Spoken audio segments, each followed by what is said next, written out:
으로 환영하고 또 축복합니다. 할렐루야. 네, 우리 하나님의 주신 은혜와 평강에 특별히 오늘 추석 명절을 맞이해서 함께 참여하신 여러분 모두에게 또 여러분 가정, 사업가, 직장 위에 하나님의 주시는 은혜와 축복이 가득하시기를, 넘쳐나시기를 주님의 이름으로 축복합니다. 우리 온 가족이 함께하는 참 즐겁고 행복한 그러한 추석 명절이 될 수 있기를 바랍니다. 오늘 특별히 이렇게 자녀분들 옆에 같이 예배하고 계시는데요. 한번 이 시간 옆에 있는 분들 한번 좀 축복해 주셨으면 좋겠습니다. 사랑합니다. 축복합니다. 예. 자, 한 주간 우리는 느헤미야 3장부터 6장의 말씀을 함께 묵상을 했습니다. 느헤미야 3장의 말씀은 예루살렘으로 돌아온 느헤미야가 이제 유다 백성들과 함께 예루살렘 성전을 다시금 재건하는 그러한 이야기가 나오게 됩니다. 하나님의 놀라운 어떠한 섭리 속에서 무너진 모든 성전과 불타버린 성문들을 다시금 재건하는 사업을 시작할 수 있게 됩니다. 하나님의 뜻하신 계획이 있었고요. 또 그 뜻을 이루기 위해서 기도했던 한 사람, 바로 느헤미야가 있었습니다.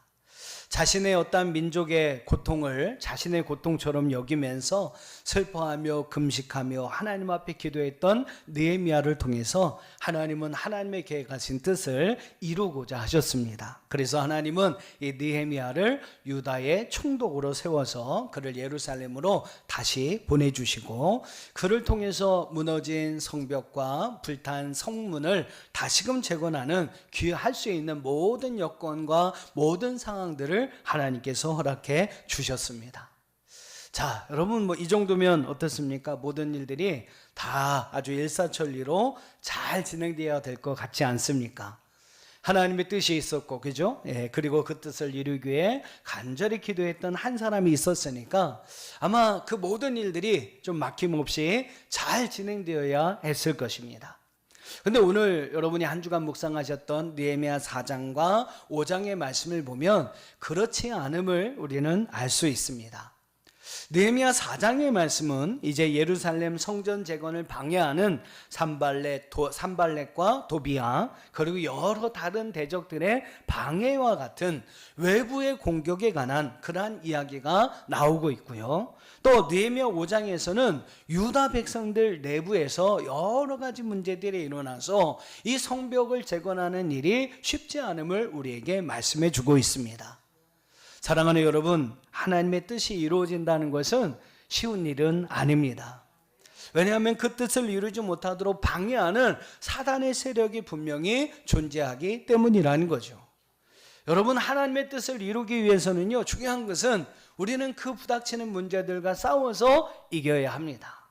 그냥 여러분 막 이루어지는 게 아니고요, 싸워서 이겨야만 우리는 그 승리를 쟁취할 수가 있게 되는 거예요. 사랑하는 성도 여러분, 하나님은 저와 여러분을 통해서 이 땅에 하나님의 뜻을 이루기를 원하십니다. 한번 믿으시면 아멘 합시다. 하나님은 하나님의 하늘의 뜻이 이 땅 가운데 특별히 여러분을 통해서 이루어지기를 원하세요.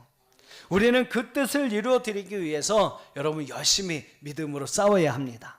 그리고 믿음으로 싸워서 여러분 반드시 승리해서 우리는 하나님의 뜻을 이루어 드려야 할 줄로 믿습니다. 자, 오늘은 이 느헤미야가 그 하나님의 뜻을 이루기 위해서 어떻게 싸워서 승리했는지를 여러분과 함께 살펴보고자 합니다. 자, 느헤미야 한번 4장으로 한번 가보시죠. 우리 성경을 갖고 오신 분들은 느헤미야 4장으로 한번 가보세요. 자, 이 느헤미야 4장을 보시면 하나님이 기뻐하시는 일이고 또 하나님의 계획하신 뜻이고 또 하나님의 응답과 인도하심이 있음에도 불구하고 그 일이 이루어지는 데는 여러 가지 방해와 비난이 따른다는 사실을 우리에게 보여주고 있습니다. 여러분, 많은 사람들이 그런 이야기를 하잖아요. 하나님이 원하시는 일인데 왜 방해가 생깁니까? 하나님의 뜻인데 왜 그 일들이 일사천리로 잘 진행되지 않습니까? 왜 그렇습니까? 이런 이야기를 하시는 분들이 있어요. 근데 여러분, 그럴 수 있습니다. 하나님의 뜻을 거스리고 그 뜻이 이루어지기를 방해하는 사단의 세력들이 존재하기 때문에 여러분 분명히 그럴 수가 있는 거예요. 여러분 어떠한 계획한 일들이 참 하나님을 기쁘시게 하는 일이라고 생각하고 그 일을 행했는데 여러분 그 일들이 좀 잘 진행되지 않는다고 해서 여러분 절대로 실망하거나 좌절하지 마십시오. 예, 여러분 하나님이 원하시는 일이고 하나님이 기뻐하시는 뜻이라도 그 일들이 여러 가지 방해와 문제에 부닥칠 수 있다는 사실을 오늘 말씀에서 여러분 기억하시면서 보면서 여러분 기억하시고 그 일을 이루기 위해서 더 기도하면서 더 믿음으로 하나님 앞에 나가서 여러분 그 모든 역사들을 하나님의 모든 역사들을 아름답게 이루어가는 저와 여러분들이 다 될 수 있기를 주님의 이름으로 축원합니다. 아마 여러분들 그런 일들 많이 경험해 보셨을 거예요. 뭐 말씀을 통해서 새벽 예배가 참 중요하구나 라는 그런 말씀을 들어서 은혜를 받고 내일부터 내가 새벽 기도를 한번 해야 되겠다, 그렇게 여러분 마음을 먹었어요. 자, 예배 시간에 말씀을 통해서 은혜를 받고 결단을 했습니다. 내일부터 내가 새벽 예배에 열심히 참여해야 되겠다. 자, 근데 여러분 정작 아침쯤 되면 어떻습니까?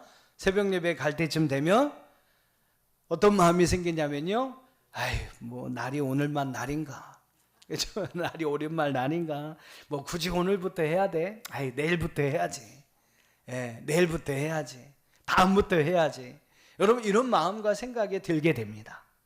왜 그런 생각이 드는지 모르겠지만 자꾸 그런 마음들이, 처음에 먹었던 그러한 마음들이 소멸되고 다시 이상한 그러한 마음들이 우리 안에 스물스물 오는 경우들이 있어요. 이렇게 여러분 하나님의 뜻을 이루는 데는 여러 가지 방해들이 우리 가운데 있다는 것을 우리는 알아야 합니다. 미국의 부흥 강사로 아주 유명한 목사님이죠. D.L. 무디 목사님이 그런 말씀을 하셨어요. 마귀는 쓰러져 있는 시체를 발길로 차지 않는다. 여러분 마귀는 쓰러져 있는 시체를 발길로 차지 않는답니다. 이게 여러분 무슨 뜻이겠어요? 마귀의 공격 대상은요, 쓰러져 있는 자가 아니라는 거예요. 비전을 가지고 어떠한 목표를 가지고 일어서려고 하는 자, 여러분 마귀는 바로 그런 사람들을 공격한다라는 겁니다. 그 일을 하지 못하도록, 그 일을 이루지 못하도록 마귀가 여러분 공격하고 있다라는 겁니다. 그런 사람을 여러분 발길로 차서 넘어뜨리려고 하는 것이 마귀의 시험이고 마귀의 계략이라는 거죠. 자, 오늘 느헤미야 4장도 한번 보세요. 느헤미야의 주도와 백성들의 적극적인 협조로 인해서 오늘 예루살렘 성벽 재건이 시작이 됐습니다. 근데 여러분 그 일을 하지 못하도록 방해하는 대적들이 생겨나게 돼요. 자, 우리 4장 1절을 한번 같이 읽어볼게요. 4장 1절입니다. 시작. 산발랏이 우리가 성을 건축한다 함을 듣고 크게 분노하여 유다 사람들을 비웃으며, 사단은 우리의 선한 사역을 질투하고 또 때로는 분노하도록 원수들을 부추깁니다. 1절에 보면 여러분 사마리아의 통치자였던 산발랏이 예루살렘의 성을 재건한다는 그 소식을 듣고 크게 분노하였다라고 이야기를 해요. 자, 계속해서 2절과 3절 같이 한번 읽어보시죠. 시작. 자기 형제들과 사마리아 군대 앞에서 일러 말하되, 이 미약한 유다 사람들이 하는 일이 무엇인가? 스스로 견고하게 하려는가? 제사를 드리려는가? 하루의 일을 마치려는가? 불탄 돌을 흙 무더기에서 다시 일으키려는가 하고, 암몬 사람 도비아는 곁에 있다가 이르되, 그들이 건축하는 돌 성벽은 여호가 올라가도 곧 무너지리라 하더라. 아멘. 산발랏이 그렇게 이야기합니다. 불탄 돌을 흙 무더기에서 다시 일으키려고 하느냐. 도비아라고 하는 사람은 그렇게 이야기하여, 야, 너희들이 쌓는 이 성벽은 여호가 올라가도 곧 무너지겠다라고 이야기를 합니다. 사단은 우리의 일이 이루어지지 못하도록 때로는 우리를 비웃기도 하고 조롱하고 때로는 소망 없는 말로 우리를 의기소침하게 만든다는 거죠. 여러분 이러한 사단의 방해는 느헤미야에게 뿐만이 아니라 오늘을 살아가는 우리에게도 있다는 사실을 우리는 분명히 기억해야 합니다. 그들은 우리가 주의 일을 행할 때에, 하나님이 기뻐하시는 일을 행할 때에 그 일을 하지 못하도록, 그 일을 포기하도록 우리를 대적합니다. 비웃고 조롱합니다. 우리는 산발랏과 도비아 같은 대적자들이 우리를 괴롭힐 때에 여러분 주저하거나 좌절하거나 절망해서는 안 될 것입니다. 그런 방해들이 있다는 것이 어떻게 보면 당연한 것이다. 여러분 이렇게 생각하고 더 굳건한 믿음과 더 분명한 비전을 가지고 오늘 그들의 방해를 물리치며 오늘 느헤미야 같은 그러한 승리하는 삶을 살아야 할 줄로 믿습니다. 느헤미야 4장의 말씀을 보면 그런 대적자들의 방해에서부터 느헤미야가 어떻게 승리할 수 있었는지를 우리에게 보여주고 있어요. 자, 한번 보시죠. 느헤미야가 어떻게 그러한 방해들을 물리치고 승리할 수 있었을까? 4장 4절과 5절 같이 한번 읽어보겠습니다. 시작. 우리 하나님이여 들으시옵소서. 우리가 업신여김을 당하나이다. 원하건대 그들이 욕하는 것을 자기들의 머리에 돌리사 노략거리가 되어 이방에 사로잡히게 하시고 주 앞에서 그들의 악을 덮어주지 마시며 그들의 죄를 도말하지 마옵소서.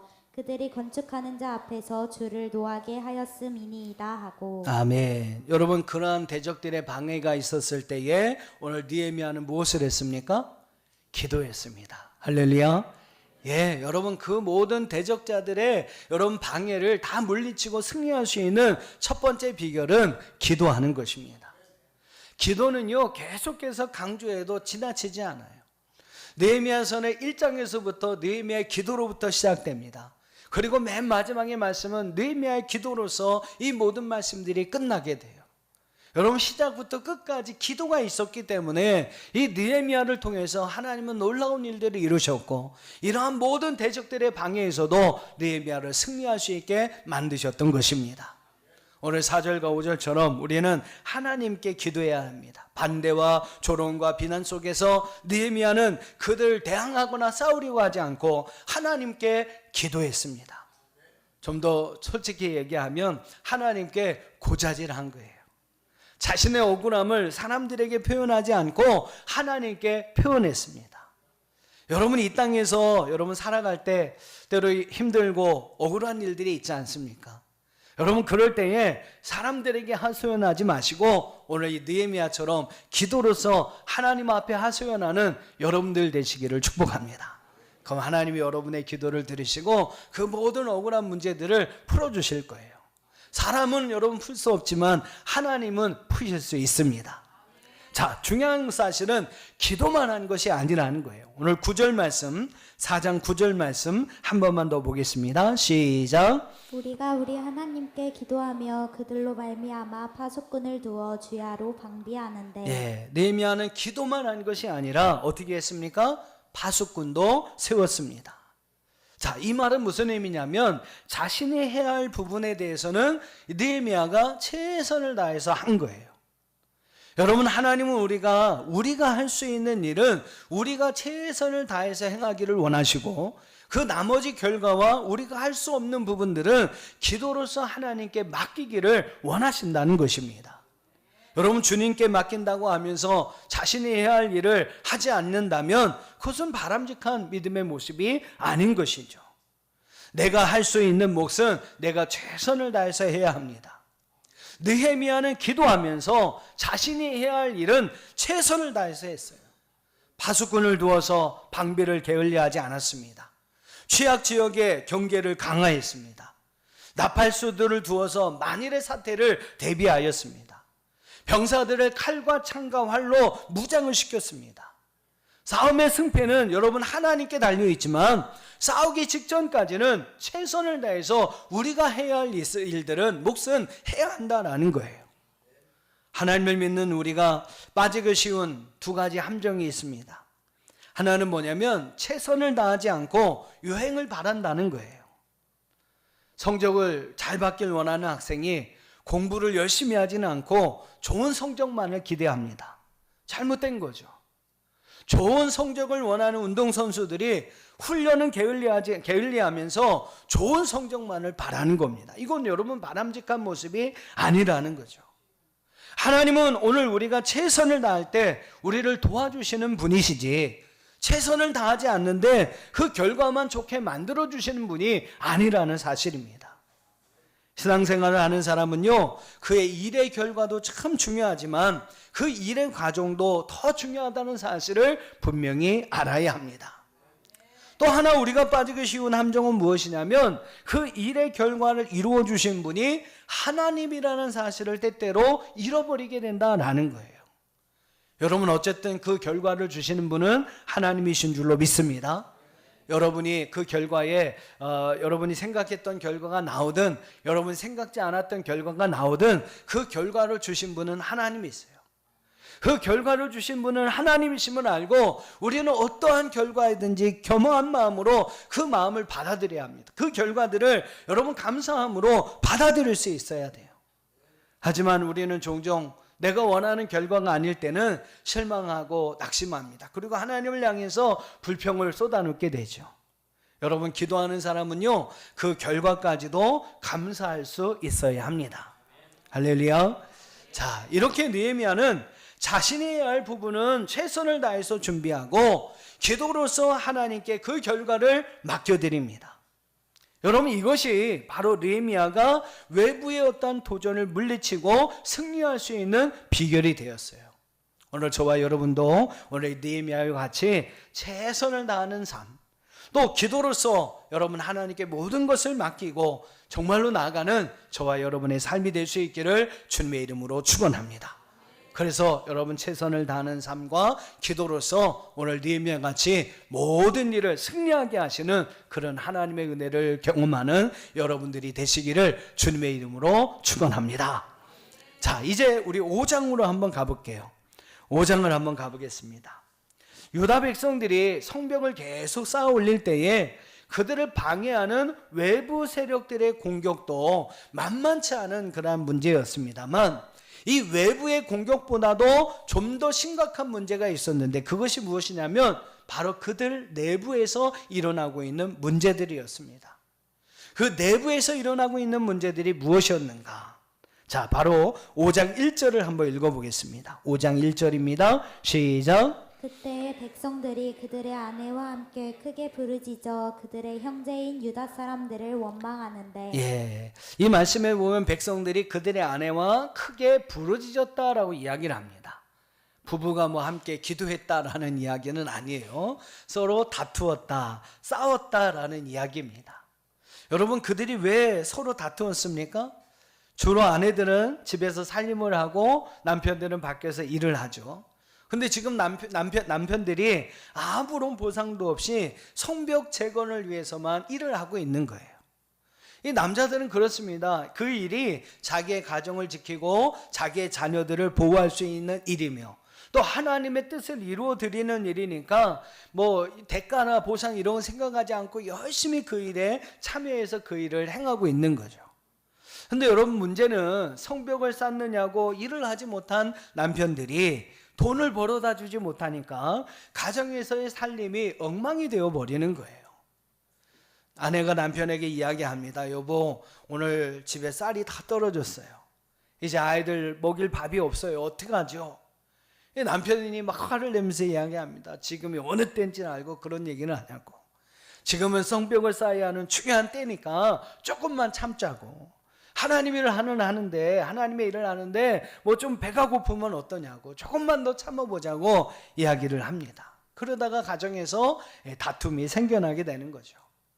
근데 여러분 이 문제가 그것으로 끝나지 않아요. 점점 더 큰 문제로 발전하게 됩니다. 자, 2절부터 5절을 한번 읽어볼게요. 어떠한 문제들이 더 발전돼서 그들 내부에 나타났는지 2절로 5절입니다. 시작. 어떤 사람은 말하기를 우리와 우리 자녀가 많으니 양식을 얻어먹고 살아야 하겠다 하고 어떤 사람은 말하기를 우리가 밭과 포도원과 집이라도 저당 잡히고 이 흉년에 곡식을 얻자 하고 어떤 사람은 말하기를 우리는 밭과 포도원으로 돈을 빚내서 왕에게 세금을 바쳤도다. 우리 육체도 우리 형제의 육체와 같고 우리 자녀도 그들의 자녀와 같거늘 이제 우리 자녀를 종으로 파는도다. 우리 딸 중에 벌써 종된 자가 있고 우리의 밭과 포도원이 이미 남의 것이 되었으나 우리에게는 아무런 힘이 없도다 하더라. 아멘. 양식을 구하기 위해서 그들은 밭과 포도원과 집을 저당을 잡히게 됩니다. 결국 이자를 감당하지 못해서 그것들을 다 빼앗겨 버리게 되죠. 어떤 이들은 과도한 그러한 세금으로 인하여 빚을 내어야 했고, 또 어떤 이들은 자녀들을 종으로 팔아야 하는 그러한 상황까지 발생을 하게 됩니다. 이러면서 점점 백성들 안에 원망과 불평의 소리가 커지게 되었던 거죠. 이렇게 여러분 커져가는 원망과 불평의 문제는 어떻게 보면 사단의 공격보다도, 외부의 공격보다도 더 무서운 것이 되어버렸습니다. 사단의 공격은 여러분 믿음과 말씀과 기도로 이겨낼 수 있지만, 여러분 우리 안에 생겨나는 이런 원망과 불평의 문제들을 해결한다는 것은 그리 쉽지 않습니다. 믿음과 기도로만 될 수 있는 것은 아니에요. 그래서 여러분 외부의 공격보다 더 무서운 것이 우리 안에 일어나는 바로 원망과 불평의 문제들인 것입니다. 대적자들의 방해는 어떻게 보면 이스라엘을 한데 뭉칠 수 있는 긍정적인 효과를 가져오기도 합니다.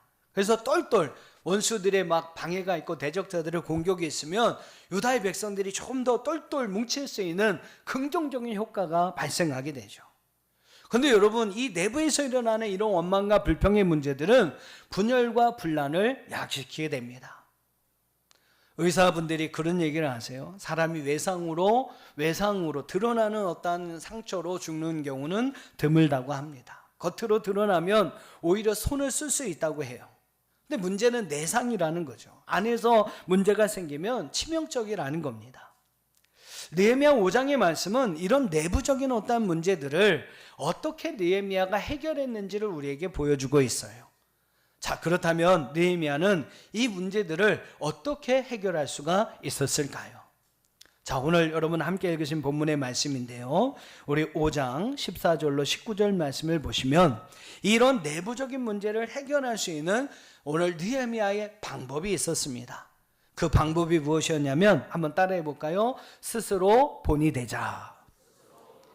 이 이스라엘 내부 안에 일어나는 원망과 불평의 문제를 해결할 수 있는 방법은 느헤미야가 스스로 본이 되는 것이었습니다. 14절부터 19절까지의 말씀을 보면 이 느헤미야는 신앙인으로서 모범 본을 보이는 그러한 모습이 나오고요. 또 총독으로서 본이 되는 느헤미야의 모습을 우리는 잘 찾아볼 수 있습니다. 자, 먼저 우리 총독으로서 모범이 되는 느헤미야의 모습을 한번 찾아볼게요. 14절 말씀 같이 한번 읽어보겠습니다. 14절 시작. 또한 유다 땅 총독으로 세움을 받은 때 곧 아닥사스다 왕 제20년부터 제32년까지 12년 동안은 나와 내 형제들이 총독의 녹을 먹지 아니하였느니라. 아멘. 여러분 총독으로서 느헤미야에게 녹이 주어집니다. 그런데 무려 여러분 느헤미야는 12년 동안 총독의 자리에 있으면서 녹을 받지 않았다라고 이야기를 해요. 느헤미야뿐만 아니라 그와 함께 있었던 형제들, 또 여러 가지 일들을 함께 처리하는 사람들이었죠. 그들까지도 총독의 녹을 먹지 않았다라고 이야기를 합니다.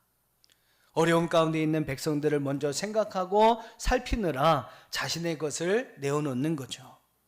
자신이 가져가야 할 것까지 다 내어놓으면서 그것으로 백성들을 살리려고 하는 총독으로서의 좋은 본을 느헤미야가 보인 것입니다. 또 16절도 한번 볼게요. 16절 시작. 도리어 이 성벽 공사에 힘을 다하며 땅을 사지 아니하였고 내 모든 종자들도 모여서 일을 하였으며. 느헤미야는 자신이 해야 할 일에 집중했습니다. 다른 곳에 눈을 돌리지 않았다라는 거죠. 오직 성벽 재건이라는 목표에만 집중하면서 자신의 온 힘을 쏟았습니다. 목표를 세우고 그 목표가 이루어질 때까지 그 목표만을 바라보며 나간 것이죠. 이러한 여러분 느헤미야의 모습이 있었기 때문에 백성들도 그 느헤미야를 바라보면서 함께 그 목표를 향해 나아갈 수가 있었던 것입니다. 자, 이번에는 느헤미야의 신앙인으로서의 모범이 된 모습을 한번 살펴봅니다. 15절 한번 읽어보겠습니다. 15절 시작. 나보다 먼저 있었던 총독들은 백성에게서 양식과 포도주와 또 은 40세겔을 그들에게서 빼앗았고 또한 그들의 종자들도 백성을 압제하였으나 나는 하나님을 경외함으로 이같이 행하지 아니하고. 아멘. 여러분 느헤미야는 총독의 녹을 받지 않고 이전에 행했던 총독들이 행하였던 여러 가지 전통적인 과오들을 답습하지 않았습니다. 여러분 그가 그렇게 했던 이유가 무엇이에요? 뭐라고 이야기합니까? 나는 하나님을 경외함으로. 여러분, 느헤미야는 하나님을 경외했다라고 이야기를 합니다. 하나님을 하나님을 두려워하였기에 잘못된 일들을 하나님 앞에서 행하지 않으려고 했던 것이죠. 이게 여러분 신앙인으로서 느헤미야의 하나의 본이에요. 하나님을 누구보다도 경외하는 삶을 살았습니다. 또 19절 한번 읽어볼게요. 19절 시작. 내 하나님이여, 내가 이 백성을 위하여 행한 모든 일을 기억하사 내게 은혜를 베푸시옵소서. 아멘. 느헤미야는 지금 이스라엘 백성과 자신에게 무엇보다 필요한 것이, 무엇보다 중요한 것이 무엇인지를 알았습니다. 그들에게 여러분 지금 무엇보다 필요하고 중요한 것은 바로 하나님의 은혜였습니다. 그는 세상의 부귀영화보다, 명예와 권세보다 더 필요하고 중요한 것이 바로 하나님의 은혜임을 알았어요. 그래서 하나님께 하나님의 은혜를 베풀어 달라고 하나님께 간절히 기도하고 있었던 것입니다. 여러분, 그는 신앙인으로서 이 이스라엘에 무엇보다 필요한 것이 하나님의 은혜임을 알고 그것을 하나님 앞에 구했다는 거예요. 총독의 자리에서 좋은 본이 되는 삶을 살았고, 신앙인의 자리에서 백성들에게 좋은 본이 되는 모습을 보였던 느헤미야였기에 백성들은 이 느헤미야의 명령에 아멘하면서 순종으로 따를 수 있었고요. 그러면서 그 안에 생겨났던 여러 가지 원망과 불평의 문제들을 하나하나 해결할 수가 있게 되었던 것입니다. 오늘 저와 여러분에게도 느헤미야처럼 본이 되는 모습이 있기를 주님의 이름으로 축복합니다. 바울은 고린도 교회에 편지를 보내면서 고린도 교회 성도들을 향해서 이런 이야기를 합니다. 고린도전서 4장 16절에 보니까 그러므로 내가 너희에게 권하노니 너희는 나를 본받는 자가 되라. 또 고린도전서 11장 1절에 보니까 내가 그리스도를 본받는 자가 된 것 같이 너희는 나를 본받는 자가 되라 라고 이야기를 합니다. 참 이 말씀을 묵상할 때마다 늘 바울의 모습이 부럽습니다. 너희는 나를 본받는 자가 되라. 여러분 어떻습니까? 여러분 지금 곁에 있는 자녀들에게 이렇게 이야기할 수 있습니까? 여러분 주변에 여러분 잘 아는 분들에게 과연 이렇게 이야기할 수 있을까라는 거예요. 과연 이렇게 이야기할 때에 얼마나 먹히겠습니까? 여러분들이 바울이 예를 들면 고린도 교회 성도들에게 이렇게 이야기했을 때 고린도 교회 성도들이 바울을 정말로 신뢰하지 않고 그에 대한 믿음이 없다면 당신이나 잘하세요. 너나 잘하세요. 아마 그랬을 거예요. 과연 우리가 우리 자녀들에게 이런 이야기를 했을 때, 우리 주변의 사람들에게 이런 이야기를 했을 때 그들이 어떻게 반응할까? 너나 잘하세요. 그렇게 말하지 않고 그럼요. 저도 당신처럼 그렇게 살고 싶어요. 저도 부모님처럼 엄마 아빠처럼 그렇게 살고 싶어요. 과연 여러분 이렇게 응답해 줄 수 있는 사람이 얼마나 있겠느냐라는 거예요. 저의 꿈에도 소원이기도 합니다. 제가 우리 교회 성도님들에게, 제가 우리의 자녀들에게 이 바울처럼 여러분은 나를 이렇게 본받는 자가 되십시오. 제가 이렇게 당당하게 이야기할 수 있는 그런 삶을 살고 싶은 것이 또 저의 간절한 소원이기도 합니다. 본이 되는 삶을 산다는 거 여러분 쉽지 않은 일이에요. 하지만 여러분 그런 삶을 통해서 우리는 삶의 어려운 문제들을 하나하나 해결해 갈 수 있고 하나님의 뜻하신 모든 일들을 이루어가는 삶을 살아갈 수 있습니다. 오늘 느헤미야 5장 느헤미야의 모습을 통해서 우리는 그 사실을 분명히 알게 되죠. 사랑하는 여러분, 오늘 4장과 5장에서의 느헤미야의 모습을 잘 보십시오. 그는 여러 가지 외적인 문제들, 대적들의 도전을 또 기도와 또 하나님에 대한 은혜와 말씀으로 잘 이겨냅니다. 또 내부적인 그러한 문제들도 본이 되는 삶을 통해서 그 문제를 하나하나 잘 해결해 가요. 그리고 결국 그렇게 믿음으로 싸워서 하나님의 뜻을 이루어 갑니다. 우리 한번 6장으로 가셔서 6장 15절과 16절 같이 읽어봅니다. 시작. 성병 역사가 52일 만에 엘룰월 25일에 끝남에 우리의 모든 대적과 주위에 있는 이방 족속들이 이를 듣고 다 두려워하여 크게 낙담하였으니 그들이 우리 하나님께서 이 역사를 이루신 것을 알미니라. 할렐루야. 예, 여러 가지 내외적인 많은 어려움들이 있었지만 여러분 느헤미야의 믿음을 통해서 느헤미야가 그 모든 것들을 믿음으로 싸워 이김으로 인해서 52일 만에 무너진 성벽을 다시 쌓고 불탄 성문들을 다시 다는 그러한 놀라운 재건의 역사들이 일어나게 됩니다. 그리고 여러분 이 일로 인하여 주변의 모든 대적들이 이방의 민족들이 다 하나님을 두려워하여 하게 되었다라고 이야기를 해요. 여러분 오늘 우리에게도 이러한 일들이 일어날 수 있기를 바랍니다. 할렐루야. 여러분 본이 되는 삶을 통해 삶의 문제들을 해결해 가고 오늘 느헤미야처럼 이렇게 하나님의 아름다운 역사를 이루어가는 저와 여러분의 삶이 될 수 있기를 주님의 이름으로 축원합니다. 할렐루야.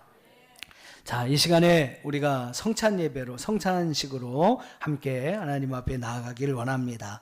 우리가 매월 첫 주에 우리 성찬 예식을 진행하고 있습니다. 우리가 이 성찬을 행하는 이유는 두 가지입니다. 오늘 10월 한 달도 주님과 함께 동행하는 삶을 살아가기 위함이요.